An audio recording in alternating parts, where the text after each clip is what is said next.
러시아 지도부를 상대로 무장 반란을 일으킨 바그너 그룹. 용병들을 고용해서 자체 무장을 한 이 그룹의 정체는 민간 군사기업 PMC인데요. 전투는 물론이고 급식, 수송 등 지원 서비스까지 한 큐에 해결해주는 민간 군사기업의 출현 배경과 현황. 딥한 백브리핑 딥백에서 자세히 살펴봤습니다. 민간 군사기업 하면 가장 먼저 떠오르는 단어, 용병이죠.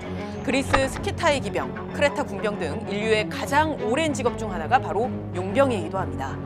하지만 근래 회자되는 PMC, 즉 민간 군사기업의 역할은 단순히 용병의 전투 대행으로만 보기에는 그 범위가 매우 넓습니다. 대신 전투를 치러주는 건 당연하고요. 정비, 보급, 수송, 급식과 같은 후방 지원을 하는 군사 지원에다가 전략을 짜주고 훈련도 시켜주고 또 조직 운용을 조언도 해주는 군사 자문을 합니다. 그야말로 돈만 쥐어주면 군사작전과 관련한 원스톱 서비스를 받을 수 있는 기업들이죠. 이런 민간 군사기업들 1990년대 냉전 종식 이후부터 급격하게 늘어나기 시작했습니다.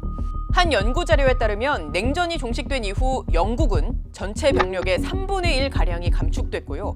이들을 포함해서 하루아침에 실직자 신세가 된 전 세계 군인들만 어림잡아 700만 명이 넘습니다.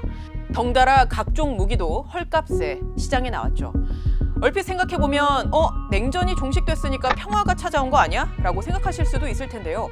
사실 냉전이 끝난 후에 전 세계 곳곳에선 크고 작은 전쟁이 꽤 일어났습니다. 1990년대 중반을 기준으로 보면 이미 냉전 때에 비해서 5배나 더 많이 발생했을 정도였죠. 그러니까 안보 공백을 우려하는 각국 정부들, 그리고 하루아침에 실업자가 된 군인들, 이들은 서로 수요와 공급이라는 시장의 원칙에 따라서 서로를 필요로 하게 됐는데요. 여기에다가 경제 분야에서 시작된 아웃소싱, 즉 외주화가 안보 분야로까지 확대가 되면서 민간 군사기업이 폭발적으로 증가하게 됩니다. 이 시점을 전후해서 만들어진 원조격의 회사, 바로 이그제큐티브 아웃컴즈입니다. 이 회사는 남아공의 아파르테이트 정권이 무너지면서 군을 떠났던 전직 특수부대원들이 만든 곳인데요. 시에라리온 내전에서 반군을 전멸 직전까지 몰아붙여서 평화협정을 이끌어낸 그야말로 그 지역 정세를 바꿔버리는 영향력을 발휘했습니다. 광산 채굴권 등 이권을 끼고 용병 사업을 했다는 점에서 바그너 그룹의 모델로도 꼽히는 곳인데요. 이렇게 경우에 따라서는 한 국가의 명운까지 영향을 미치는 기업들, 특히 2000년대를 거치면서 미국을 중심으로 늘어나게 됩니다.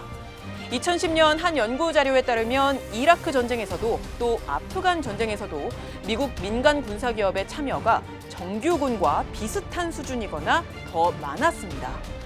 당시에 활발히 활동했던 대표적인 기업 중에 하나가 바로 미 해군 특수부대 출신인 에릭 프린스가 만든 블랙워터인데요.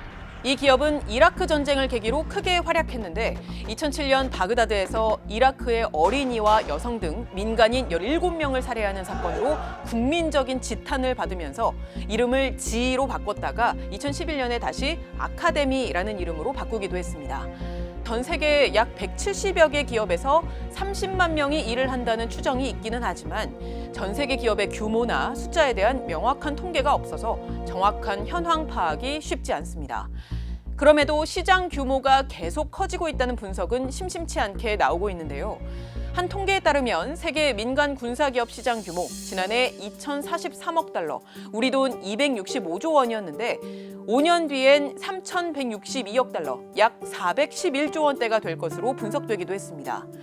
특히 내전이 진행 중인 시리아를 포함해서 리비아, 수단, 말리, 중앙아프리카 공화국과 같은 여러 국가들에서 러시아나 중국 쪽의 기업 활동이 두드러진다는 게 전문가의 이야기입니다. 그럼 한국은 어떨까요? 한국에도 물론 민간 군사기업이 있긴 합니다. 예를 들어서 외국 해역을 오가는 상선들의 안전한 항행을 돕는 기업도 있고요. 특정 고위 인사들의 경호를 맡는 기업들도 있습니다. 그렇지만 현재까지 군 당국이 민간 군사기업과 계약을 직접 체결한 사례는 없습니다. 정비나 보급과 같은 일부 분야만 민간에 개방하고 있는데요. 미래 인구 절벽 상황에서 우리 군의 부족한 행정, 지원 요소에서 충분히 활용될 여지가 있습니다. 하지만 전투 등 민감한 분야에 있어서는 윤리성, 그다음에 국가의 책임성 이런 부분들로 인해서 활용은 제한될 수밖에 없습니다. 최근 국방부 고위 인사도 전투 분야 말고 비전투 분야에 한해서 민간 외주를 확대하는 방향으로 검토할 수 있다는 가능성을 내비쳤는데요. 장단점이 명확한 만큼 고려할 사항들을 빠짐없이 꼼꼼하게 점검할 필요가 있어 보입니다.